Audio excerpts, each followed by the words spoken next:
everybody, welcome back to my channel. Today I wanted to talk to you about my advice for beginning readers.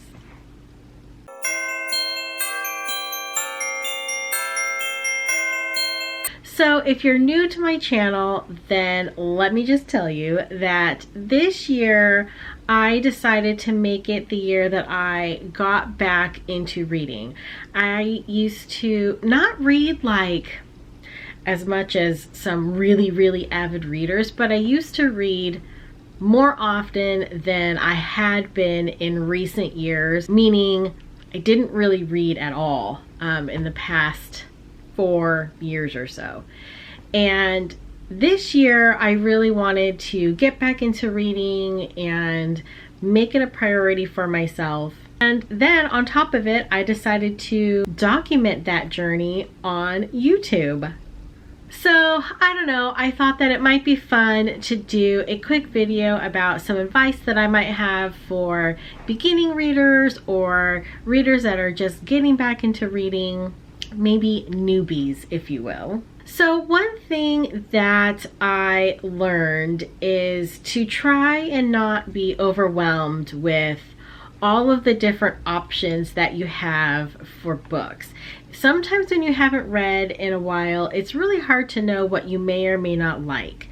And I didn't know how to figure out what books I might want to read, which ones would be a success. Some of the things I did was I went on the internet, I researched, best books of 2019, anticipated books of 2020, favorite authors, and while the written descriptions were fine, nothing really stood out to me. And then one day I just happened to stumble upon BookTube. I had no idea BookTube was a thing. This was like late 2019. I didn't know it was a thing at all.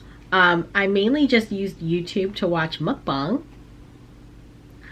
And here I had just this, unlimited supply of people talking about books and recommending books. So the first thing that I would suggest is looking for booktubers that are really good at describing books and have a variety, like they read a variety of books. I think that's a really great place to start because they will give you a broad scope of what's out there. So my favorite booktuber is actually Peruse Project, Reagan with Peruse Project. She reads a whole bunch of different books, mainly fantasy, mainly YA, but she also reads adult fantasy. She threw in some Regents romance in there this year. She does nonfiction.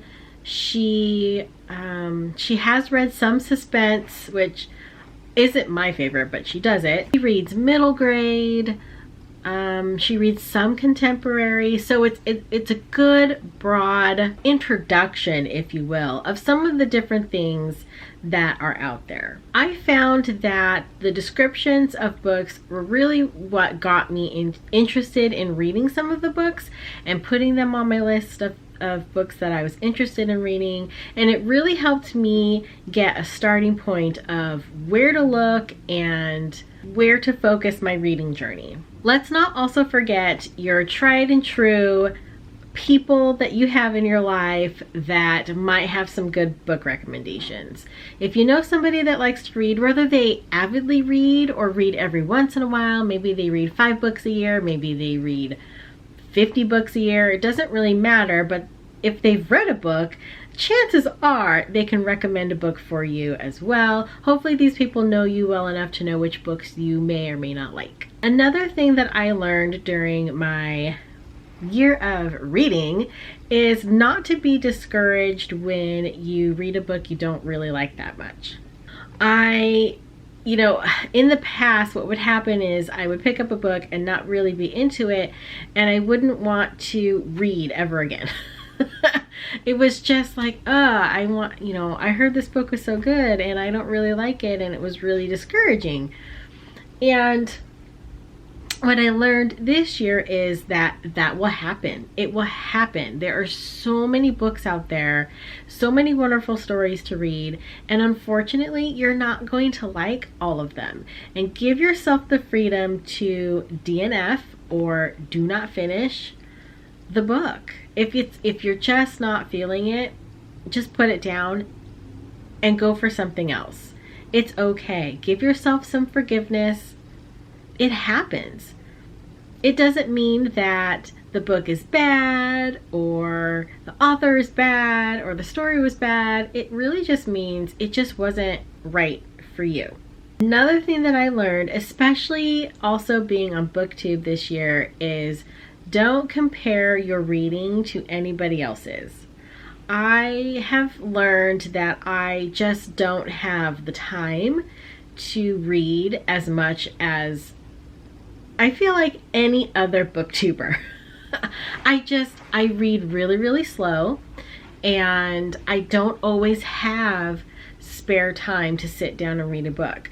My spare time, you know, I'm using to take care of things around the house, a lot of cooking. I try and spend time with my niece and nephew, whether it's reading to them or playing Animal Crossing or Mario Kart with them, and spending time with my husband. Like, sometimes I work later into the evening, and so it doesn't really give me time at night to read. So a lot of life happens, and I don't always get the opportunity to read as much as I would like, or I get really slumpy and I'm not in the mood to read. That doesn't make me a bad reader or a bad booktuber. It just means I'm different and I read at my own pace and I do my own thing, and it is okay. I would also encourage you to take advantage of all of the different formats that books come on: ebooks, regular books, and audiobooks. And they're all reading. I don't care what anybody says, they are all reading. Now, after the Rona hit, my library in particular has been focusing on getting more copies of ebooks and more audiobooks, which has been a total game changer. BookTube is famous for mass consumerism. There's so many books being bought, so many hauls being filmed, and the average person cannot buy 5 books a week or 1 book a month. Like, it just, that adds up very, very quickly. And so utilizing your library is fantastic. There's also a app called Scribd that is free. You can pay for a subscription. It's supposed to give you more perks. It's supposed to give you like more hours to listen to audiobooks. I'm not sure that it does, because the subscription still limits you after you've listened to X amount of books, or if you listen to books back to back to back to back, it will cut you off. So I don't necessarily know that the paid subscription is an added value that's worth it, but the app is free and you are able to listen to audiobooks for free. I think you might be able to listen to 1 or 2. Some of the tricks are just make sure that your device is set up to your Wi-Fi and not on data. Don't save or bookmark anything. It makes it, I guess it makes it a little harder for the app to pinpoint your habits. I don't know. It is a great place to get some free audiobooks. Your local library should also have audiobooks as well. I think utilizing audiobooks is